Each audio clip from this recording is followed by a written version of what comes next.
Bowie, Dylan, Marley. You've heard the names and maybe you've heard their songs, but what about the stories behind the records that made titans of music like these so universally loved and important? Join me, Josh Adam Myers, host of The 500, as each week I go through a different album from Rolling Stone magazine's 500 Greatest Albums list from 2012 with an incredible lineup of comedians, actors, and musicians talking about how the music has impacted their lives. New episodes of The 500 come out every Wednesday. Listen now wherever you get your podcasts. This episode contains descriptions and details that some listeners might find disturbing. Listener discretion is advised.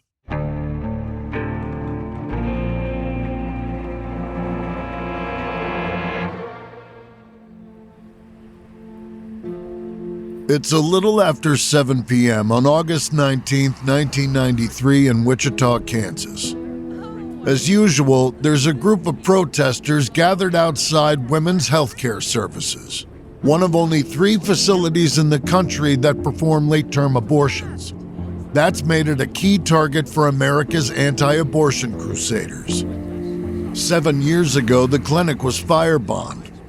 No one was hurt in the attack, and the owner, Dr. George Tiller, rebuilt. 2 years ago, fundamentalist Christian group Operation Rescue staged 2 months of coordinated protests outside the clinic. They called it their Summer of Mercy. But none of this has dissuaded the medical staff from doing their jobs. They've continued providing abortion care for the people of Kansas. That defiance infuriates 37-year-old Rachel Shannon. A born-again Christian with fluffy brown curls and glasses that cover half her face, Shelley feels it's her duty to save the lives of the unborn children of America. But over the years, she's become more frustrated that the anti-abortion movement has failed to gain any traction in either the courts or legislation. She can't understand it. God's position on this is abundantly clear to her. And so, she's adamant that everyone should fall in line. In Shelley's mind, abortion is wrong and the people who perform the procedures are murderers. And she's proven over and over that she's willing to put her money where her mouth is, pulling off several attacks at 9 abortion clinics in California, Nevada, and her home state of Oregon. She set fire to some, and at others, she used this foul-smelling acid to disrupt operations for a day.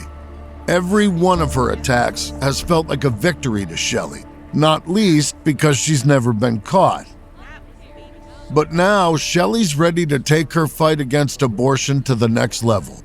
5 months ago, Michael Griffin shot and killed Dr. David Gunn outside an abortion clinic in Florida. Shelley found that inspiring. Griffin is a hero to her, a man who stepped up in defense of the unborn. She won't let him stand alone. Around her, protesters mill about on the grass in front of the clinic. They hold their placards and pray, flyers always at the ready to hand to any patients who pass by them on their way inside. But the day is winding down. The clinic is closed, and all that's left now is to make one final appeal to Dr. Tiller as he leaves. Across the parking lot, George steps out of the building and climbs into his car. Shelley listens as the shouts from her fellow anti-abortionists get louder. But she knows they won't get through to this doctor. Nothing has yet. She's certain there's only one way to get their message across. As George's car glides along the driveway, Shelley steps forward, raises a gun, and fires 5 times through the window.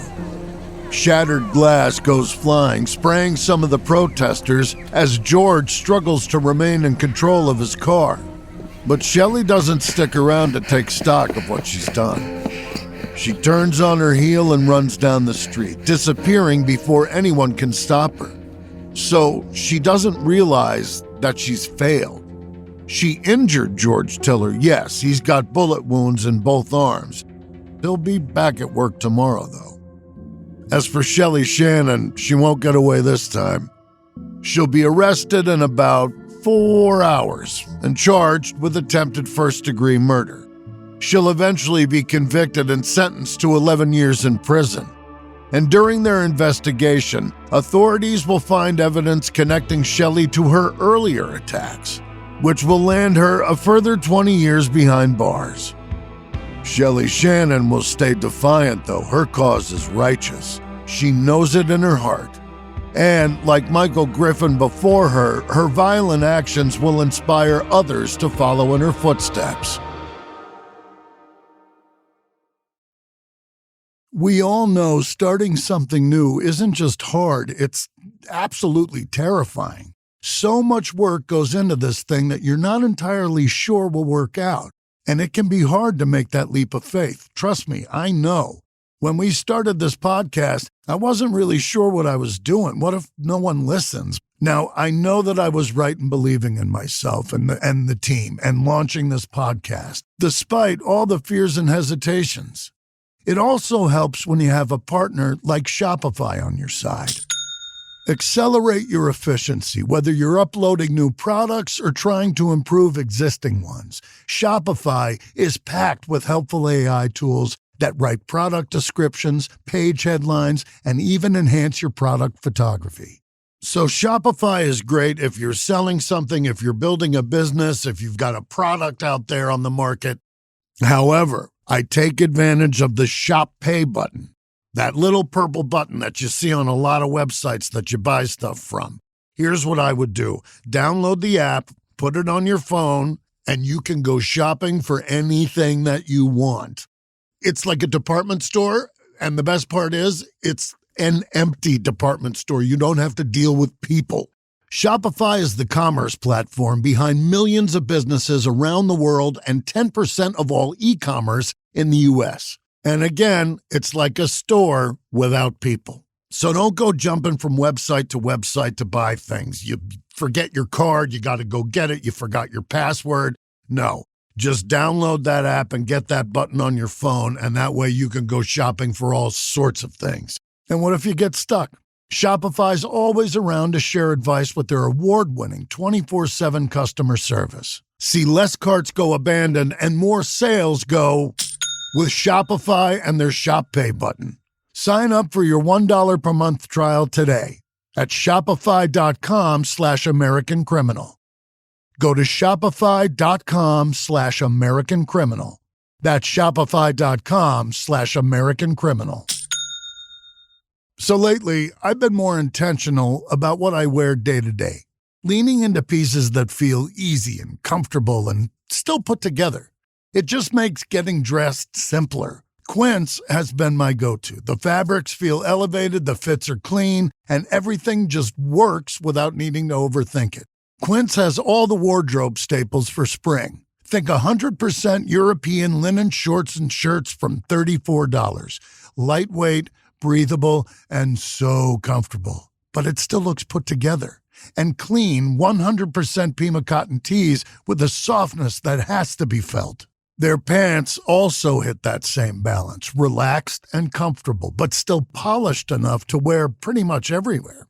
Everything is priced 50 to 80% less than what you would find in similar brands. Quince works directly with ethical factories and cuts out the middlemen, so you're getting premium materials without the markup. I picked up one of their linen shirts and a pair of linen pants recently, and it has been on constant rotation. It's lightweight and breathable, but it still looks put together, and it didn't cost what I thought a shirt like that would. Refresh your everyday with luxury you'll use. Head to quince.com/AmericanCriminal for free shipping on your order and 365-day returns. Head to quince.com/AmericanCriminal for free shipping on your order and 365-day returns. Now available in Canada, too. That's QUINCE.com/AmericanCriminal for free shipping and 365-day returns. Quince.com/AmericanCriminal. Okay, so I don't know about you, but I like keeping my cash where I can see it. Unfortunately, traditional big wireless carriers also seem to like keeping my money. If after years of overpaying for wireless, you finally get fed up with crazy high bills, bogus fees, and free perks that actually cost more in the long run, you should switch to Mint Mobile. Compared to the other carriers, the savings are amazing. So stop overpaying for wireless just because that's how it's always been. Mint exists purely to fix that. Mint Mobile is here to rescue you with premium wireless plans starting at $15 a month. All plans come with high-speed data and unlimited talk and text delivered on the nation's largest 5G network. Bring your own phone and number, activate with an eSIM in minutes, and start saving immediately. No long-term contracts, no hassle. So ditch overpriced wireless and get 3 months of premium wireless service from Mint Mobile for $15 a month. My friends who switched to Mint saved a ton of money and they never drop signal. And they get great coverage. If you like your money, Mint Mobile is for you. Shop plans at mintmobile.com/American Criminal. That's mintmobile.com/American Criminal. Upfront payment of $45 for 3 months with a 5 GB plan required, equivalent to $15 a month. New customer offer for the first 3 months only, then full price plans options available. Taxes and AMP. Fees extra. See Mint Mobile for details.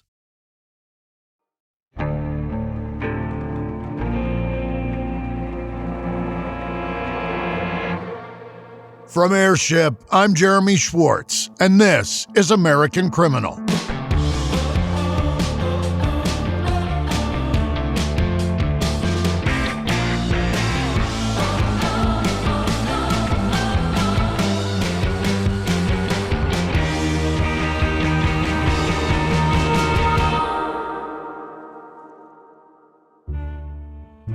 By the mid-1990s, Eric Rudolph was fed up. From his perspective, Western civilization was in free fall, and he put the blame squarely on, a lot of things. The concepts of multiculturalism and diversity, for a start, and gun control, the counterculture, affirmative action, and anti-Christian rhetoric. Feminism, Marxism, pacifism, socialism, liberalism, the destruction of the family unit, the disappearance of the small family farm. That's a long list, and all of those things were contributing to what Eric saw as a rapid backslide for America. But above all these problems sat two others that were causing the most harm: the so-called homosexual agenda and abortions. Eric had been thinking about both these issues for years. He believed that ever since the Roe v. Wade decision of 1973, American women had been killing their unborn children with impunity, without remorse. And the government was allowing it to happen, encouraging it even. To make matters worse, the Atlanta Summer Olympics were approaching. The thought curdled Eric's blood. The eyes of the world would be on America, giving its ruling powers the perfect propaganda opportunity. He decided he wouldn't stand for it.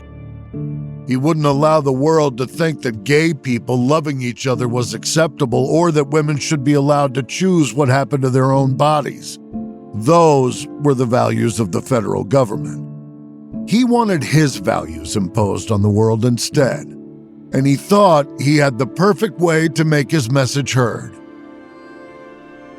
This is episode 2 in our 5-part series on Eric Rudolph, the bombing of Atlanta. It's the spring of 1996 in Topton, North Carolina. Patricia Rudolph is getting her family home ready to put on the market. She moved to the area with her sons in the wake of her husband's death 15 years ago. But with her kids all grown, Pat's looking to make a move. Only she's been distracted for the last couple of days. A few mornings back, she went out to check for eggs in the chicken coop, only to find it full of blood, feathers, and the shredded remains of her beloved hens. Must have been one of the bobcats that live in the forest behind their house. When she told her son Eric, his eyes went cold, his lips pressed into a thin line. Within minutes, the 29-year-old had grabbed his rifle and stormed out the front door, disappearing into the woods. It's been 2 full days and nights since then with no sign of Eric. Pat tries not to worry. After all, her son's been spending stretches of time alone in the woods since he was a teenager, Hell, in high school, he'd sometimes spend entire weekends camping out there by himself. Still, she's a mother, so she can't help but worry.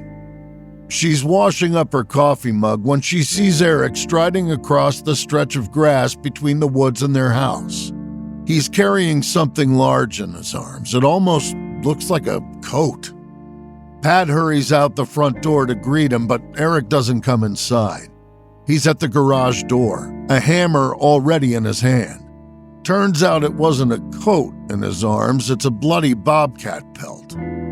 He drives several nails into the fur, hanging it on the wall where anyone can see it. When he's done, he puts a hand on Pat's shoulder, nods, and heads inside the house like nothing ever happened.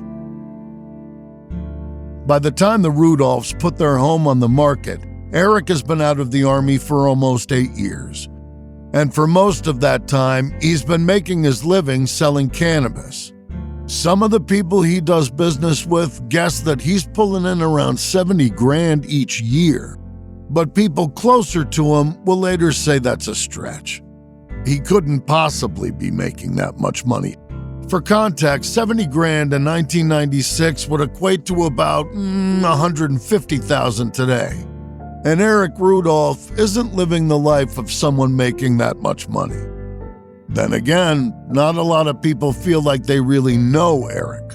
Some who do can see a change, though. The Rudolph's longtime friend and neighbor Tom Branham has noticed that Eric has an air of bitterness around him these days. Ever since he came home from the Army, he's been more secretive and saying more radical things about the government. The secretive thing makes sense for a guy who's making his living dealing drugs, and the part about being radical, that's really not surprising either. Just a continuation of the journey he's been on since he was a teenager. But what is concerning, at least to Tom, is how casually violent Eric has become. At one stage, the Rudolphs had some dogs, pit bulls, and Eric was annoyed by one of them. It was barking too much, he said, so he shot it. Not long after that, he killed Tom's daughter's cat. When Tom confronted him about it, Eric explained that the cat was killing rabbits in the woods, rabbits that he might need to eat to survive someday. And most recently, there was the incident with the bobcat. To anyone paying close enough attention, a pattern has emerged in Eric's behavior. When confronted with an animal acting in a way he doesn't like, his immediate response is to violently eliminate the creature, like he's making an example of it. But here's the thing, few people are paying close attention to Eric. So although Tom becomes uneasy about having him over for dinner with his family, no one else spends much time thinking about Eric at all. Eric, though, all he does is think, and his thoughts have been getting darker by the year. Shocking, right? A man who'd shoot his own dog for barking has dark thoughts? But Eric's got plenty of stuff on his mind that's got nothing to do with animals. Mostly, he thinks about the government and how corrupt he believes it is. Illegitimate, really. He looks at the 1992 siege at Ruby Ridge and the U.S. citizens who were killed there. He watches news stories about anti-abortion activists shooting doctors outside of health clinics. And he thinks, here are the heroes. The Weavers who refused to bow down to the government at Ruby Ridge, and the abortion protesters who swapped placards for guns. These are the people taking a stand for themselves. And he's inspired. It's just after midnight on July 27, 1996 at Centennial Park in downtown Atlanta. Just a few years ago, this space was a sprawling mess of empty lots and abandoned buildings. Now it's a humming, thriving hub pulsing at the heart of the Olympic Games. The event is just beginning its second week. Some 30,000 local, state, and federal law enforcement personnel and private security guards have been mobilized to watch over every venue, every sport, every aspect of the games. But Centennial Park is different. It isn't designated as an official event space, so the city's leaders didn't want to crowd it with security. Instead, there's temporary fencing around the park perimeter, with guards stationed at each entrance. That way, locals and visitors alike should feel free to come and enjoy the nightly concerts without much hassle. And it's worked. Tens of thousands of people have been showing up to the park every night, bringing lawn chairs and picnic baskets and celebrating with friends. Tonight, though, there's someone in the crowd who's not interested in celebrating. Eric Rudolph weaves his way through the horde of revelers, a backpack weighing heavy on his shoulders. He heads towards a 3-story sound tower and sits on a bench, slipping the bag carefully off and placing it gently on the ground. He looks at the people around him. His plan is that they'll all be gone before the homemade bomb inside his backpack detonates. They're not his targets. Eric has a very specific goal in mind for tonight. He built this bomb to embarrass the U.S. government in front of the world. While they celebrate American culture and achievement, he'll underline their moral and technical failings.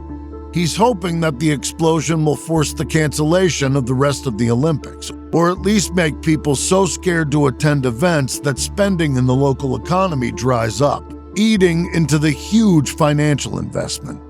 That'll show him, he thinks. Initially, he wanted to use bombs to knock out Atlanta's entire power grid, which would have definitely made running the games impossible. But he wasn't able to get his hands on the explosives he needed to pull off a job like that. So he settled for the smaller device instead. Actually, there are 3 bombs inside Eric's backpack. They're pipe bombs, each one a foot long by 2 inches in diameter. They hold just over a pound of smokeless gunpowder and are each wrapped in rows of masonry nails. On one side of the pipes is a heavy steel plate which is designed to turn the whole device into an improvised claymore mine, meaning the blast should be directed out in the opposite direction to the plate for maximum damage. Eric opens the bag and carefully sets the detonator. It's on a 55-minute timer, which he believes will give him plenty of time to carry out the next crucial step of his plan.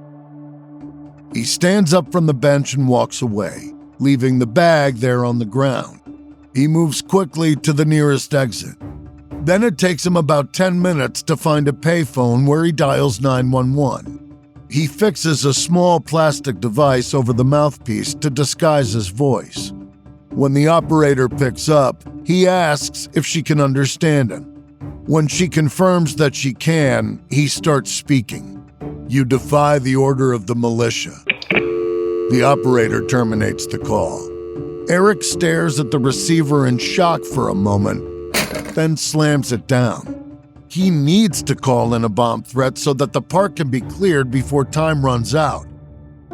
He wants the bomb to explode when the park is full of law enforcement officers. In his mind, they're fair game in the war he's about to wage. But as desperately as he wants to avoid harming civilians, he also doesn't want to stay at this phone. He's worried that the first call will be traced. Cops could be on him any minute, so he jogs about a block until he finds another phone outside a motel. This time he doesn't use the voice modulator and just pinches his nose to make himself sound different. He tells the operator that there's a bomb in Centennial Park and that it will explode within 30 minutes.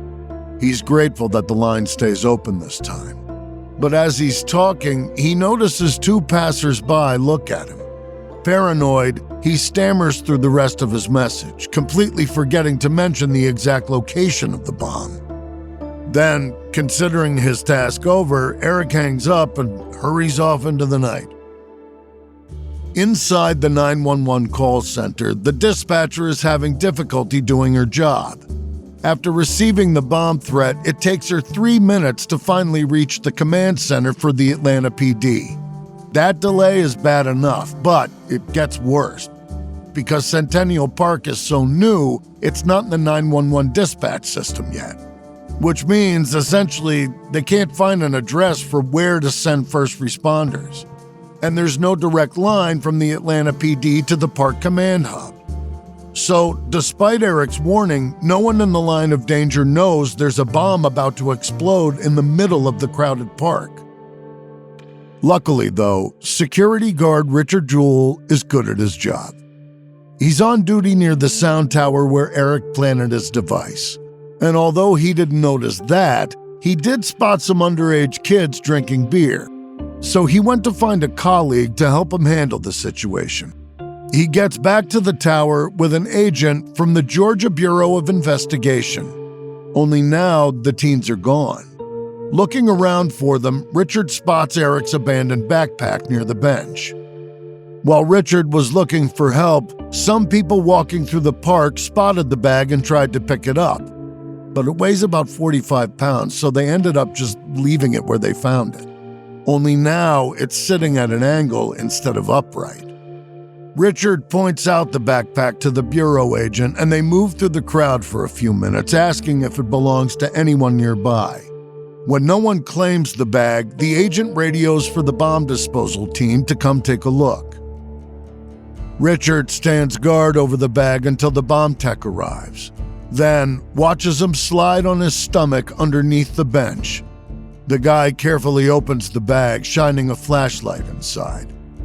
That's when he freezes. He takes his hand off the bag, rolls out from under the bench, and starts running away from the bomb. The next few moments unfold in a blur. Members of the bomb squad and the various guards and law enforcement officers scatter through the area, ordering bystanders to move away as quickly as they can. The trick is trying to keep everyone calm so they don't start a stampede. But there's not enough time. Eric Rudolph's first bomb is about to explode, and there's nothing anyone can do to stop it. This episode is brought to you by Redfin. You're listening to a podcast, which means you're probably multitasking. Maybe even scrolling home listings on Redfin, saving homes without expecting to get them. But Redfin isn't just built for endless browsing. It's built to help you find and own a home. With agents who close twice as many deals, when you find the one, you've got a real shot at getting it. Get started at redfin.com. Own the dream. Adobe Firefly is the all-in-one creative studio with AI-powered image and video editing for today's creative process. Built for creators of every kind, Firefly helps you generate, edit, and experiment fast. Because the asks aren't getting smaller, the budgets aren't getting bigger, and the timelines, oh yeah, still tight. With all the best creative AI models in one place, Firefly brings your ideas to life. Unlock a better way to make with Adobe Firefly.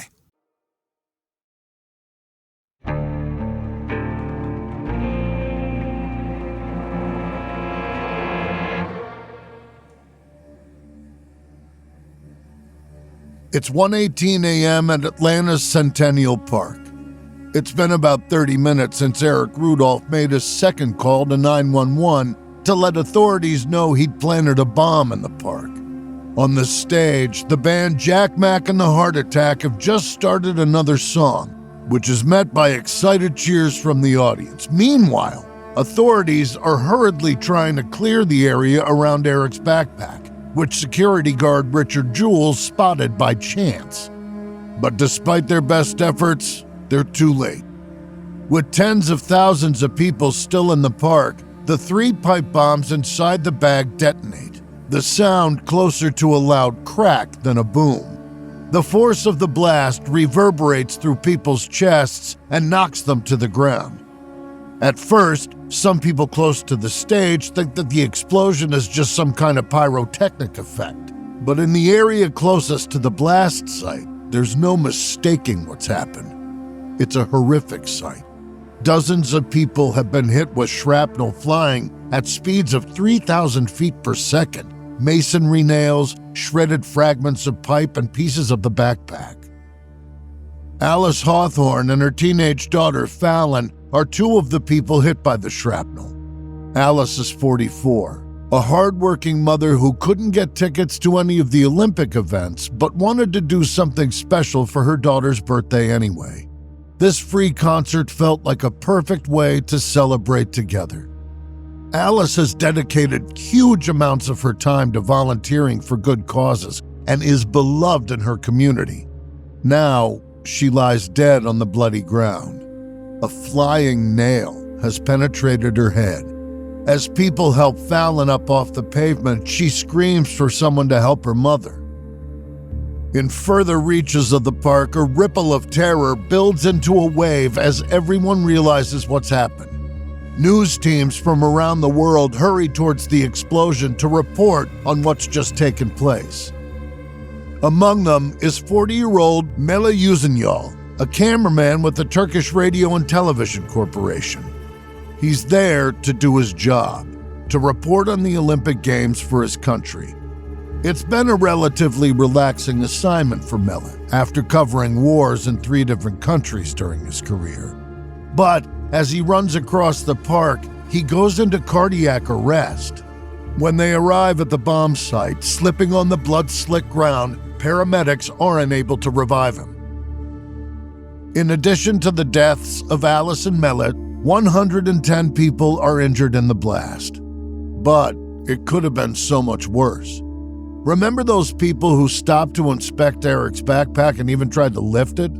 They left it slightly tilted, which redirected the angle of the explosion. Eric's device included a steel plate 1/8 of an inch thick. This was supposed to direct the bulk of the shrapnel out towards where the crowd were standing, something he learned during his army training years ago. Instead, though, most of the shrapnel went up, not out. If the bag had stayed undisturbed as Eric intended, dozens more people likely would have died. Maybe hundreds. So, in that respect, it's good that his plan went awry. But in other ways, it's a catastrophe.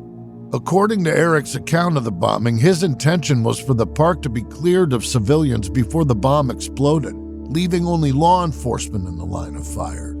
But because his message never made it to the park's communication hub, security personnel didn't have enough time to clear the area. So it was fortunate that Richard Jewell was scheduled to work tonight, though he won't feel that way for too long. In the aftermath of the Centennial Park bombing, Richard Jewell's hailed as a hero. He's interviewed on camera about his experiences that night and credited with saving countless lives. But the fanfare stops just a few days later, when the Atlanta Journal-Constitution runs a story naming Richard as a suspect in the bombing. It turns out that a former employer had seen him on TV and decided to call the FBI to tell them that Richard was a wannabe cop who exaggerated and sought attention. The timing of this call isn't clear, but either because of it or separate from it, the agency started looking into Richard. The suspicion is that he's a so-called hero bomber and was perhaps inspired by an incident at the Los Angeles Olympic Games in 1984. There, a police officer placed a bomb on a team bus so that he could discover it and be hailed as a hero. Luckily, no one was injured, and the guy eventually pleaded guilty. Now, Richard is being eyed as some kind of copycat. Some agents with the Bureau of Alcohol, Tobacco, Firearms, and Explosives, the ATF, well, they don't buy the theory. Hero bombers never want to risk actually getting hurt themselves, and Richard was very much in danger that night.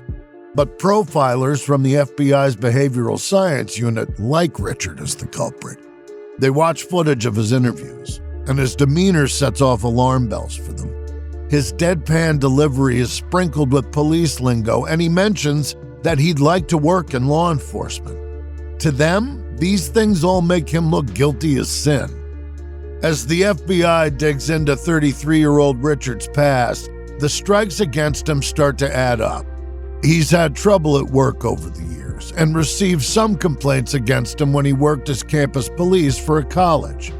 He's also a single man living with his mother, which some investigators and journalists decide is a red flag on its own. No one really mentions that Richard's only staying with his mom to help her around the house while she recovers from surgery. I guess that part doesn't really fit the narrative they're building. With news crews watching, FBI agents show up at Richard's mother's apartment to invite him to the local headquarters for an interview.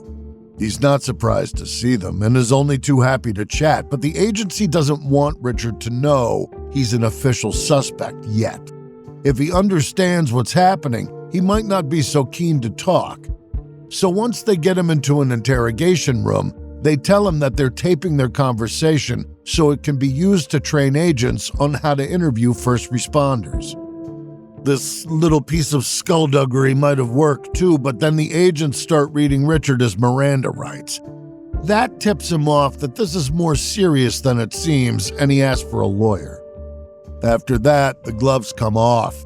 The FBI searches Richard's mother's apartment, seizing Tupperware, electrical tape, and nails, though none of them match the pieces of the bomb investigators have found so far.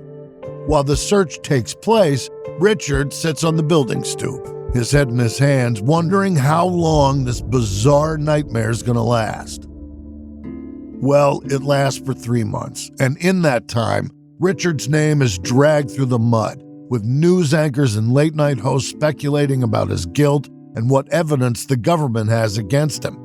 He's never arrested or formally charged, but he's kept under 24-hour surveillance and questioned multiple times. In the end, the investigators only back off when Richard's lawyer hires a former FBI agent to give him a polygraph test, which Richard passes. In October, Richard Jewell is publicly cleared as a suspect, leaving him to move on with his life as best he can. To be clear, the authorities haven't focused all of their attention on Richard in the months since the Centennial Park bombing. In the days following the blast, the recovery team collected some 600 buckets of rubble to sift through for evidence. They analyzed different components of the bomb from among the mess, sifting through nails, metal shards, dirt. Somewhere in all of that, they find a single grain of unconsumed gunpowder. It's a tiny clue, but a promising one. After running tests, they identify the exact brand and batch number of the powder. But although they know that the gunpowder came from a manufacturer in Israel, and they know when it entered the U.S., where it went after that is a mystery. So the trail goes cold. Still, there are other clues waiting to be examined. One of the biggest is the steel plate that was found in the crater made by the explosion. It's ripped in 3 places, but investigators can tell it was a directional plate to improvise a claymore mine. That suggests whoever planted the bomb has a military background, which narrows down the search a little. But even after months, it still feels like they aren't any closer to finding the person behind the bomb. Agents go through a pool of potential suspects, pulling names from lists of right-wing militia groups, previous offenders, and even known cranks who might have made a leap to all-out violence. But as the year winds down, there's still been very little progress, and investigators are running out of things they can do to keep the hunt moving forward. Each component of the bomb has been cataloged. Photos of the crowd from the park have been picked over ad nauseum, and witnesses have been questioned about every little detail of that night. So, as 1996 comes to an end, there's little the authorities can do but wait. The hope is that new information will come to light that'll help crack the case. Failing that, there's a nervous anticipation. Will the bombers strike again? If they do, where will they target? And will they leave more clues behind next time? These are all questions that'll be answered soon enough. While the government has spent almost half a year trying to identify him, Eric Rudolph has been keeping a low profile. Following the explosion, he changed his plan significantly. Before July 27th, he had prepared 4 more bombs that he was intending to detonate across Atlanta on subsequent days. But instead, he took the devices to a huge vacant lot outside the city and detonated them out of sight. Then he returned home to his trailer in North Carolina. So exactly why Eric decided not to use those 4 bombs has never been clear, but there are several possible reasons. Perhaps he felt guilty about how many civilian casualties he caused. Maybe he was disappointed that the Olympics resumed as normal without even a pause in the schedule. And then again, it could have been cold feet. He felt exposed when people looked at him using the payphone. There's a chance that he decided the Olympics were too crowded for him to keep a low profile, especially after the first bomb. whatever his reasons, Eric's been regrouping. He wants to continue his campaign against what he thinks of as the evils of modern American society, but he wants to be more direct about it. So he's going to narrow his focus, figuratively and literally. He spent the second half of 1996 working to improve his bomb-building methods so that he has better control over any future devices. He's also stolen over 300 pounds of dynamite from a supplier in Asheville, which he'll use to power his explosions from now on. So, as the rest of the world rings in the new year, Eric is hard at work planning his next attacks. And this time, he's going right to the source of his grievances. He's going to target the people he believes are to blame for the state of the world. And he doesn't care who gets caught in the crossfire anymore. Is this on? Season 3 of Proof, Murder at the Bike Shop is available now, wherever you get your podcasts. I'm scared to be sitting here in this damn chair talking about this shit. This is a guy confessing a murder to her, and she has no idea what day it happened. Everything I tell you is the truth. I hope I don't bring a ton of shit down on me. Listen to Season 3 of Proof now, wherever you get your podcasts. There was evidence in the house, and they would not listen to me. It's not me. I didn't do it. There were a whole number of Chinese agents around Andrew, and that's true of the Russians as well. This week on Disorder, we bring you insider revelations about former Prince Andrew's dealings with Jeffrey Epstein. Elaine was a sexual partner of both Epstein and Andrew. I'm joined by historian Andrew Loney, who uncovers the conspiracy within the royal family. These are people who were completely immoral and were able to exploit the system. To hear it now, go to disordershow.com/latest.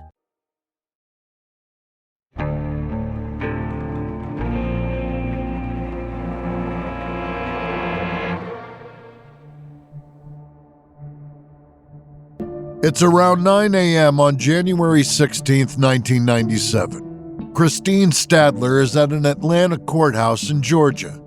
She's a lawyer and is supposed to be trying a case right now, but instead, she's been summoned to the judge's chambers to take a phone call. Christine walks into the wood-paneled room. The dim lighting gives the space a cozy feel, and under ordinary circumstances, Christine might have stopped to admire some of the art on the walls or to wonder what it would be like to don a judge's robes. But nothing about this is ordinary. Minutes ago, a clerk interrupted trial proceedings to tell Christine that there was an emergency call for her. The judge insisted that she take it in his office. As she hurried out of the courtroom, Christine's mind raced. Her twin daughters are only 8 months old. Could something have happened to them? Are they sick, or is it her husband Rob? Did he get into a car accident? Christine walks quickly across to the judge's desk, where a red light is blinking on the phone. She picks up the handset and jabs the button. She hears the call connect. It's Rob. He doesn't waste any time. He tells her that everyone is fine, but something has happened. There's been an explosion at her office. A bomb. Christine feels her heart start to race. Their girls were at the office this morning. There's a small nursery set up there, and Rob was going to pick them up. She tells herself to stay calm. Rob already said everyone was okay. Now, it's important that they stay that way. Taking a deep breath, Christine tells Rob to get everyone out of the office as quickly as possible and move them away from the building. There might be a second bomb. Then she tells him that she's on her way, hangs up the phone, and runs out of the study. Eric Rudolph's second bomb went off on January 16, 1997 at a 3-story building in Sandy Springs, Georgia. It's just 13 miles north of Centennial Park, where his first bomb killed a woman and injured more than 100 bystanders. The Sandy Springs office building he attacked looks almost like a small museum or library, with soaring columns rising up to angled arches. Inside are an assortment of businesses, including a law practice and Atlanta Northside Family Planning Services, a clinic that performs abortions. That clinic was the target Eric had in mind when he placed the explosives around 6:30 that morning. The bomb was simpler than the device Eric planted in Atlanta. Dynamite inside a metal ammunition can with a time detonator attached. There was no shrapnel, just enough force to rock the entire building, shattering windows and causing parts of the ceiling to collapse. Radio news director Rob Stadler was picking up his infant daughters from his wife's office when the blast hit. By the time Christine arrives less than an hour later, there are already cops, FBI agents, and ATF agents on the scene, along with a gaggle of reporters. Rob's comforting his shaken wife when a second bomb explodes across the parking lot, sending everyone running for cover. Shrapnel rains down, and smoke clouds in the air around the building. But there are no life-threatening injuries caused by either of the explosions. But that's purely by chance. Eric had planted his second bomb beneath a shrub in the parking lot and timed it to explode when law enforcement officers would be nearby. Once again, though, things didn't go according to Eric's plan. After the first bomb, a couple visiting one of the nearby businesses moved their car further away from the building, inadvertently parking it almost on top of the bomb. So their vehicle absorbed much of the force from the second explosive and shielded people from most of the shrapnel Eric had packed into the ammunition can. Some of that shrapnel is a collection of nails similar to the ones used in the Atlanta bombing 6 months ago, so right away, investigators start asking if the two attacks are connected. The nails are the strongest link anyone can see at this stage, though, because Eric's messaging to go along with the bomb so far has been, well, it hasn't been. He's made no attempt to explain his actions. So, even as the authorities form a second task force to investigate this latest attack, people wonder if they should expect another. Unfortunately, they don't have to wait long. Just over a month later, on the night of February 21st, an explosion rattles the Other Side Lounge in Northeast Atlanta. The nightclub's clientele are mostly gay women, and at first, many of them think what they heard was a gunshot. But then, a woman on the patio realizes that a nail has pierced her arm, and the truth sinks in. It was a bomb filled with shrapnel. When investigators arrive on the scene a short time later, they're wary. Memories of the second bomb at the Northside Clinic in Sandy Springs still echo through everyone's minds. They're right to be worried. Eric will later claim he didn't design the first bomb with a specific goal of hurting gay men and women. Because while he doesn't particularly like the fact that homosexuality exists, he's okay with it as long as it's behind closed doors. Hell, his younger brother's gay, and by all accounts, Eric's nice enough to him. What Eric does have a problem with is that the U.S. government is doing nothing to stop queer people from living their lives in the open. Washington continues to tolerate and even support what Eric calls the homosexual political agenda. And agents of Washington, law enforcement, first responders, them he wants to hurt, to send a message. Luckily for everyone on the scene, Eric's become predictable already. So a uniformed officer looks around the building until he finds a bomb concealed in a backpack beneath a shrub. Agents from the various law enforcement groups clear the area, and an ATF bomb handling robot is brought in to defuse the device. The next 45 minutes are tense as the robot pokes gingerly at the backpack and the device inside. Then, the robot's handler deploys a small jet of water which sets the bomb off. This explosion is much larger than the one that hit the bar earlier that night. Windows and cars several blocks away are shaken by the blast, which also sends shrapnel flying through the air. One piece is a large fragment of a 1/4-inch thick steel plate. It's propelled about a 1/4 mile before it drops through the roof of a vacant house and onto the living room floor. When it's found there a couple of days later, investigators feel confident that it's part of an improvised directional plate, like the one used in Atlanta, but twice the thickness. Still, though they're now sure that all three attacks are connected, there's nothing to indicate who's behind the bombings. At least they have more components to look into now. One set of investigators starts looking at the nails used in the Other Side bombs. They're wire nails this time, different to the masonry nails used at Centennial Park. And the task force wants to know if the nails can be traced to a specific batch, which might be used to narrow down the list of places where they were purchased. Along the same lines, the steel plate is analyzed to work out its chemical composition in hopes of finding the manufacturer. One investigator, Joe Kennedy, starts combing through the logs, searching for reports of stolen dynamite in the southeastern United States. During his search, Joe hears about a suspiciously large theft of nitroglycerin dynamite from the Austin Powder Company in Asheville, North Carolina. The thief, who you and I know was Eric Rudolph, made off with over 300 pounds of the stuff in November of 1996, leaving behind no clues. Oh, it's a tantalizing lead, and one that brings Joe so close to Eric's trail. But with nothing he can use to trace the dynamite after it was stolen, there's not much he can do with the intel. Then, just 2 days after the Other Side bombing, another piece of evidence appears that clarifies the bomber's intention. Someone will claim responsibility for the bombs that have left Georgians terrified. And it's not Eric Rudolph. It's a group of people, an entire army, in fact. The Army of God. From Airship, this is episode 2 in our series on Eric Rudolph. On the next episode, the Army of God promises to wage total war on abortion clinics, and Eric Rudolph selects his next target.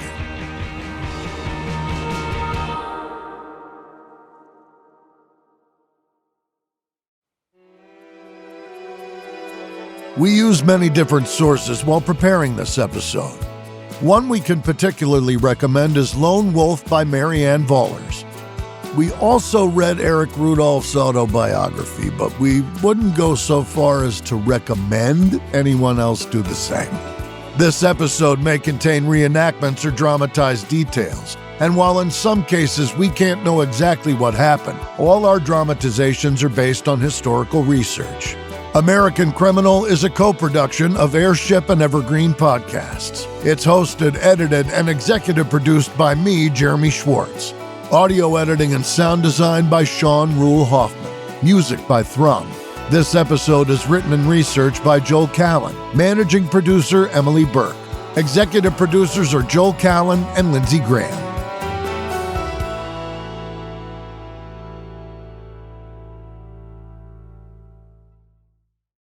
Starting a business can seem like a daunting task, unless you have a partner like Shopify.